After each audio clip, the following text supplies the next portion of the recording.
Let me ask you, Dr. Bara, coming out of this situation, let's assume there's a cease of hostilities tomorrow, and given your background, what is the medical situation of Gaza going to be?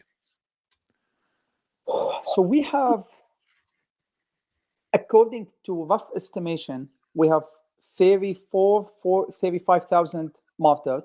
I think, honestly, those are the lucky people. Wallahi al-Azim, I have zero sadness for those, because wallahi, I think they are in better place. Wallahi, they've got it. Wallahi, those are the winners.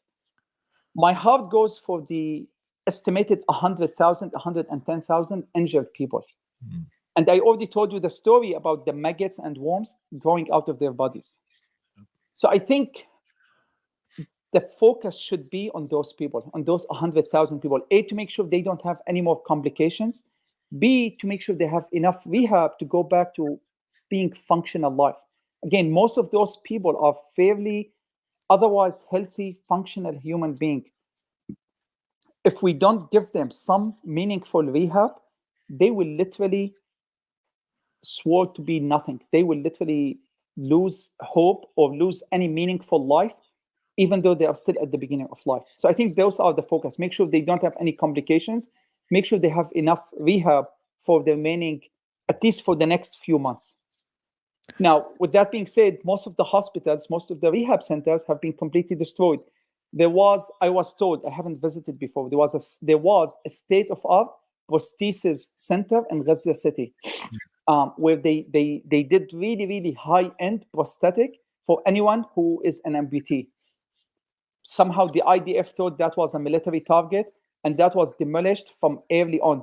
That was one of the very, very early target at the beginning of the war. That was completely leveled to the ground. So some work needs to be done at that level. And so in terms of the hospital situations, I mean, how long would it take to get hospitals functioning again? Just as a background, before the war, the developed part of Gaza was the northern part, which is Gaza City. That's where most of the advanced hospitals exist.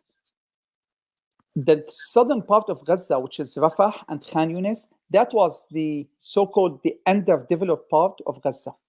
So even before the war, Rafah, which used to be a home of 300,000 people, did not have a CAT scan even before the war. No CAT scan in the whole city of Rafah, where there is 1,500,000 people right now. Not even one CAT scan.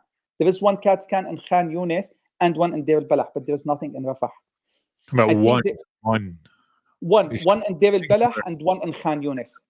So to go back to your point, the developed part of Gaza was in the northern part, which is Mashfa al-Shifa, Mashfa al-Ma'madani. Those were the elite hospitals where it used to provide really high-end medical care. Those were completely destroyed. I haven't visited Mashfa al-Shifa myself, but from the pictures I saw, it's still standing, but almost all the functional unit on it is completely destroyed. When the IDF went in, they made an effort to destroy any functional thing. One of the doctors who was with me in Deir al-Balah, he told me he witnessed when the IDF soldiers were going in, even the printer or scanner, they would just put a bullet on it just to destroy the printer. So even a printer or a scanner or a screen of a computer, they will shoot it just to make sure it's not functional afterward. So that's what the level of functionality those hospitals are, which is pretty much zero. And in terms of Dr. Bara, widespread disease starting to spread, throughout Gaza, did you see any of this? Do you experiencing this? Do you have fears of this? I do have fears of it. I didn't see it simply because I was in January, which was still very cold time. And as you know, those diseases happen more in the summertime. So I think it's going to happen now. And that's why I'm extremely fearful of any invasion of Rafah, because I think it will be the massacres of all massacres. It will be the mother of all disasters if they go inside Rafah. With 1.5 million people inside, they're already crammed on top of each other.